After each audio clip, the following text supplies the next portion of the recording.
नमस्कार, times of Swaraj में आप सबों का स्वागत है और मैं हूं संतोष सिंह। और आज हम टाइम्स ऑफ स्वराज में सीधा सवाल नीरज जी हमारे साथ हैं। शिक्षकों को लेकर जो पिछले कई महीने से जो चीज़ें चल रही हैं और अब जब अंतिम मुकाम पर चीज़ें पहुंची हैं, जिस बात की शुरुआत नीतीश कुमार मतलब समझ रहे कि नीतीश कुमार आज के जो शिक्षा पीढ़ी है, शिक्षा के जो पीढ़ी है, जो शिक्षक हैं, मतलब समझिए कि 4000 से उसको शुरू किए थे, आज 50,000 तक पहुँचा दिए। लेकिन अब जो नई बातें सामने आ रही है कि फिर 50,000 से उनको फिर रिवर्स बैक किया जा रहा है। मतलब नए तरीके से फ्रेश नियुक्ति, जो कहीं कोई बातचीत नहीं था। कभी नीतीश कुमार तो हमेशा कहे कि भाई ये शिक्षक को तो मेरे अंग है। ऐसे समय में इन लोगों ने हमारा साथ दिया है जिस समय में बिहार में शिक्षा में किसी स्कूल में न शिक्षक न स्टूडेंट न कुछ नहीं, उस दौर में ये शिक्षक आपके साथ खड़े हुए। लेकिन आज उनके साथ इस तरीके का व्यवहार हो रहा है जैसे वो स्वतला बेटा आपका हो। देखिए, सबसे महत्वपूर्ण विषय यह है कि 2005 में जो हमारी सरकार बनी उसके पूर्व बिहार में ट्रेनिंग स्कूल बंद पड़े थे। विद्यालय खोलने की कोई भी कार्य योजना पर काम नहीं किया सकता था। तो पंचायत नगर निकाय नियमावली बना करके सरकार ने उम्र सीमा को शिथिल कर करके शिक्षकों की नियुक्ति करके एक शैक्षणिक माहौल बनाया। उसके बाद कालचक्र के दौर में ट्रेनिंग स्कूल खुले, उसमें भर्तियां हुई, फिर बच्चे पढ़ने लगे, फिर उससे पास आउट हुए। हालांकि उस दौर में शिक्षा की गुणवत्ता पर सरकार पर लगातार सवाल उठता रहा कि आपने शिक्षा व्यवस्था को चौपट कर दिया। लेकिन हम लोग लगातार इस बात को कहते रहे कि भाई मजबूरी सरकार की थी, चूँकि ट्रेनिंग स्कूल बंद थे, हमको नियुक्ति करना था, तो कम से कम माहौल तो पढ़ने लिखने का बना दिया। अब उसके बाद बीपीएससी की बहाली हुई और हमको इस बात का गौरव भी प्राप्त है कि बिहार जैसे राज्य में अगर प्राथमिक शिक्षा में देखिएगा शिक्षक छात्र अनुपात तो देश में सबसे ज़्यादा हमारा है। लेकिन दूसरे तरफ पक्ष हमारा यह है कि किसी को नौकरी के लिए ज़मीन नहीं लिखना पड़ा, पदस्थापन में पैसा नहीं देना पड़ा।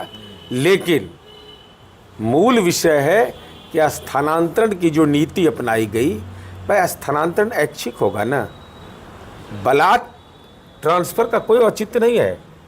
माननीय लालू प्रसाद जी ने ही कृत्य किया था, तो पूरी व्यवस्था चौपट हो गई, जिसको संभालते संभालते सरकार आज परेशान है। तो ऐच्छिक इसको रहने दीजिए, स्थानांतरण पदस्थापन ऐच्छिक होना चाहिए। अब आपने जो खुद की अधिसूचना है सरकार की, हमारा कोई व्यक्तिगत नज़रिया नहीं है, अधिसूचना संख्या 2400 दिनांक 6/12/2023 में कहीं भी अनुमंडल का जिक्र नहीं है। फिर अनुमंडल का मतलब क्या निकलता है? एक अनुमंडल पटना जिला है। हम लोग तो हम अपने से जोड़ते हैं कि मेरा निर्वाचन क्षेत्र 3 जिले का है। जरा कल्पना करिए 4.5 लोकसभा निर्वाचन क्षेत्र की जिम्मेवारी पूरी करने में कितनी कठिनाई है। ठीक है, सरकार ने सड़क की संपर्कता दे दी है, कानून का राज है, भय नहीं है, लेकिन जरा सा अपने आप को रख के देखिए कि एक बेटी जिसको सबसे ज़्यादा नौकरी मिली है सरकार में, माननीय नीतीश कुमार जी ने दिया, अब वो नालंदा के बिंद प्रखंड के गांव में पदस्थापित हो जाए और उसको बिंद मुख्यालय से आना जाना पड़े, तो उसके लिए कितनी परेशानी होगी। तो आपने जो अधिसूचना जारी किया 2460 6/12/2023 का, ये तात्कालिक है, उसमें कहीं भी अनुमंडल और 5 वर्ष के तबादलों की अनिवार्यता नहीं है। फिर मार्गनिर्देशिका में अनुमंडल का उल्लेख कैसे विभाग ने कर दिया? विभाग के निदेशक का ये गैर संवैधानिक कार्रवाई है, उनको अधिकार नहीं प्राप्त है, लेकिन उसके बावजूद उन्होंने किया है। और ये संविधान के अनुच्छेद 109 के प्रदत्त शक्ति और अधिकार का प्रयोग करने में राज्यपाल के आदेश से सरकार के ही जो महत्वपूर्ण अंग होते हैं, सचिव उप सचिव स्तर के पदाधिकारी को अधिसूचना निर्गत करने का अधिकारी हो सकते हैं। इस अधिसूचना के प्रतिकूल निदेशक के हस्ताक्षर से संकल्प मार्ग निर्देशिका निर्गत करना उनके अधिकार क्षेत्र के बाहर है। लेकिन नीरज जी, जितनी बात आप कह रहे हैं, ये तो नेता प्रतिपक्ष में जो लोग हुए हैं वो ये बातें कह सकते हैं कि ब्यूरोक्रेसी बेलगाम है, नियम के प्रतिकूल चल रहा है, संविधान के प्रतिकूल चल रहा है। आप तो सरकार है। देखिए, तंत्र को ठीक किया जाना ही चुनौती है, तो अब इससे बड़ा क्या होगा। और पति पत्नी के मामले में भी विसंगति है, ससुराल और नैहर। तब पति के पदस्थापन जिले को छोड़कर लिखना, उन्हें प्रताड़ित नहीं करना है तो और क्या है। भाई, सामान्य प्रशासन विभाग का भी यह अधिसूचना है कि पति पत्नी अगर सरकारी सेवा में है तो उनको प्राथमिकता दी जाएगी। भाई, यूपीएससी लोग करता है, अगर पति उसका एसपी है, अब डीएम उसकी पत्नी है, तो बगल के जिले में उसका ट्रांसफर होता है, तो साथ रहते हैं, नहीं तो साथ रहते हैं। लेकिन ये क्या औचित्य है भाई, जिला छोड़ के करिए। मानी हमको समझ में नहीं आ रहा है कि जो लोग नियमावली बना रहे हैं वो इस सरकार के अंग हैं। इतनी बड़ी उपलब्धि हमारी है, बगैर वेतन घूस लिए हुए नौकरी मिला सबको, पदस्थापन में 1 रुपया नहीं लगा। उसकी पीड़ा को सरकार ने अपनी पीड़ा माना, लेकिन उसके बावजूद ये विसंगतियां हैं। तभी तो सत्र चलना है ना, अभी तो सत्र विधान परिषद का चलेगा। दलीय सीमा को तोड़ कर करके इनके हित की लड़ाई लड़ेंगे, लड़ाई ही को अंजाम तक भी पहुंचाएंगे, ऐसा नहीं कि छोड़ देने वाले हैं। लेकिन नीरज जी, आप सीएम के बहुत ही दुलारे प्यारे माने जाते हैं। आप अगर सरकार में, अगर आप भी सदन का सहारा लेकर शिक्षकों को न्याय दिलाइएगा तब तो बड़ा मुश्किल है। नहीं, हम लोग अपने स्तर से देखिए, के पाठक के समय में भी जब ये बातें उभर करके आई कि शिक्षक प्रताड़ित हो रहे हैं, तो हमने तुरंत तमाम जिला शिक्षा पदाधिकारी को ईमेल किया और कहा कि सदन के नेता के घोषणा के विपरीत अगर कोई दंडात्मक कार्रवाई करिएगा तो आप जानिए भुगतने को तैयार रहिएगा। तो सरकार, अभी तो सरकार भी है हमारी है, हमारे सदन के सदस्य भी हैं, एनडीए के सदस्य भी हैं, विरोधी दल के भी हैं, लेकिन इस मामले में लोग एकजुट रहते हैं। अच्छा, 12 सदस्य जो हैं एकजुट रहते हैं, और संयोग से सभापति भी उसी क्षेत्र के आते हैं, तो नियमन देने का भी अधिकार उन्हीं को है। तो हम लोग तो पढ़ाएंगे भाई कि भाई संविधान के अनुच्छेद का तो कम से कम पालन करिए। डायरेक्टर को अधिकार नहीं, तो डायरेक्टर ने असंवैधानिक कार्य कैसे कर दिया। लेकिन देखिए कि सत्र शुरू होने के पहले अधिसूचित हो चुका है सत्र का, विधानसभा का उपचुनाव हुआ है, अब का तिरहुत में उपचुनाव होना है, तो इतनी जल्दबाजी क्यों कि 20 तारीख को, जबकि अभी नियुक्ति की प्रक्रिया के लिए आवेदन 22 तारीख तक देना है, और 20 को ही व्याकुल है कि मुख्यमंत्री से हम नियुक्ति पत्र दिलवा दें।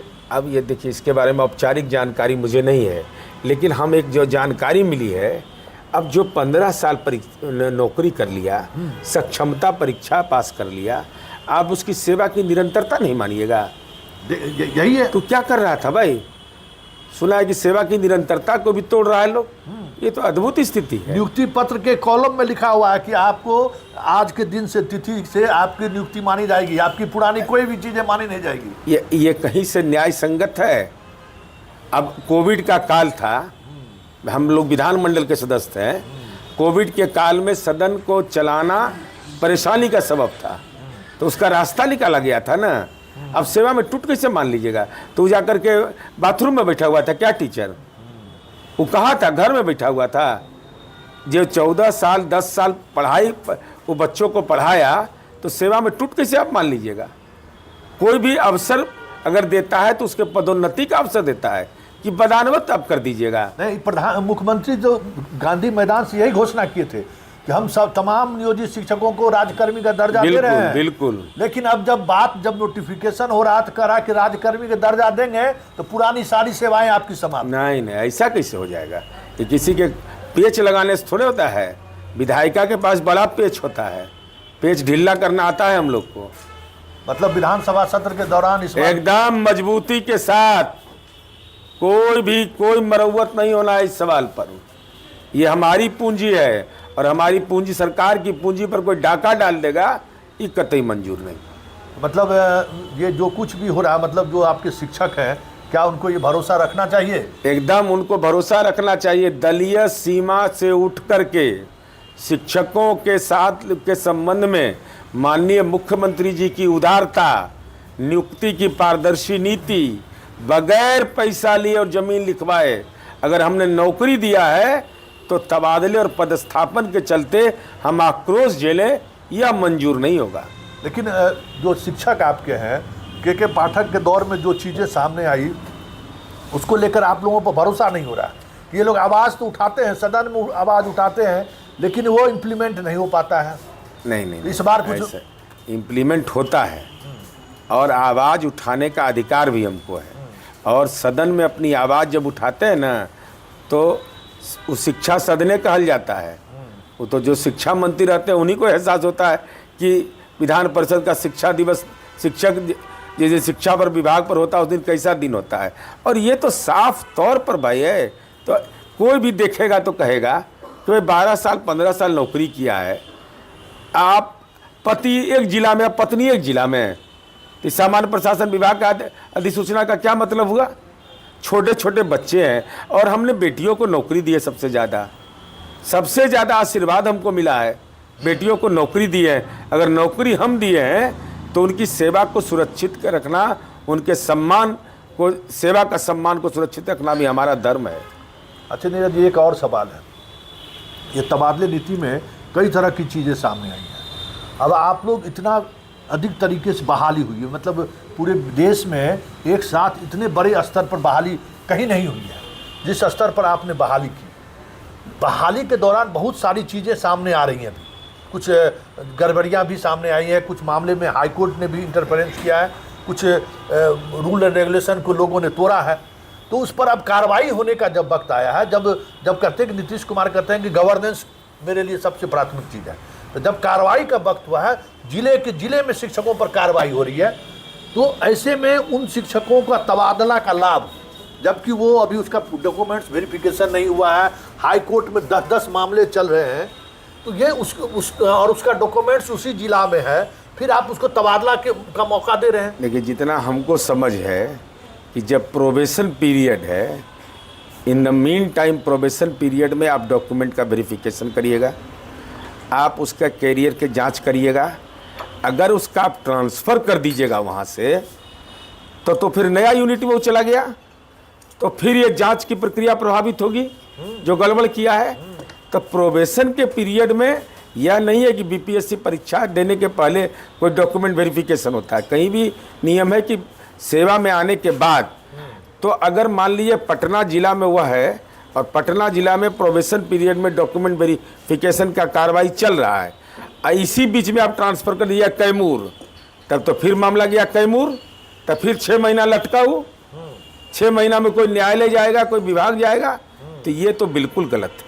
प्रोबेशन पीरियड में आप अगर ट्रांसफ़र कर रहे हैं बगैर डॉक्यूमेंट के वेरिफिकेशन के, अगर पुष्टि हो जाए तो आप ट्रांसफ़र कर दीजिए, सही है। अगर वो डॉक्यूमेंट वेरिफिकेशन हो रहा है उस बीच में अगर ट्रांसफ़र कर रहे हैं तो दाल में कुछ काला है। अभी देखिए हाई कोर्ट ने, आप ही देखिए कितनी बड़ी बात हुई है, आप महिलाओं को आरक्षण दिए हैं, अपने स्टेट की महिलाओं को, आप अपने स्टेट के दिव्यांगों को आरक्षण दिया है, और जो परीक्षा का रिजल्ट सामने आया उसमें यूपी की महिलाएं और दिव्यांग को लाभ दे दिया आयोग ने। गलत उस किया मामले में हाई कोर्ट का जजमेंट आया है, हाई कोर्ट का जजमेंट आया कि ये सरकार के नियम के साथ विपरीत है, और जब अभी हटाने का प्रोसेस शुरू हुआ है सभी जिलों में, 2-4 जिलों में जो है सो अब हटना शुरू हुआ। ऐसे 13-14 हज़ार शिक्षक शिक्षिका हैं, और अभी बताइए कि अगर उसका ट्रांसफ़र आप कर देते हैं तो फिर तो उसका डॉक्यूमेंट्स वहीं रह गया, वेरिफिकेशन तो उसका हुआ नहीं कि वो गलत लाभ लिया है आरक्षण का कि सही लाभ लिया है। नहीं, फिर होगा तो 2 साल लगेगा, दूसरे जिला में चला जाएगा तो मामला, वो तो जानबूझ के लिंगर करने का एक प्रक्रिया होगा। लेकिन ये मुद्दा बहुत गंभीर है, इस मुद्दे को भी हम लोग सदन के अंदर रखेंगे। चलिए, बहुत बहुत धन्यवाद। हमारे साथ नीरज जी उन बातों को बड़ी बेबाकी से रखा है। इस बार सदन में बहुत सारी चीज़ें देखने को मिलेगी, लेकिन बड़ी बात यह है कि सरकार पर भरोसा और नीतीश कुमार पर भरोसा, जो शिक्षक बरसों से उनके साथ हैं, जब बात भरोसा टूटने की आई है तो अब देखना दिलचस्प होगा कि कल का जो कार्यक्रम है वो, और फिर 20 तारीख के बाद सदन की जो कार्रवाई होती है उसमें माननीय मुख्यमंत्री इन सवालों को किस तरीके से फेस करते हैं। चलिए, इस सीधी बात को यहीं ख़त्म करते हैं, फिर किसी नए मुद्दों के साथ हमारी आपकी मुलाकात होगी। फिलहाल इजाज़त दीजिए, नमस्कार।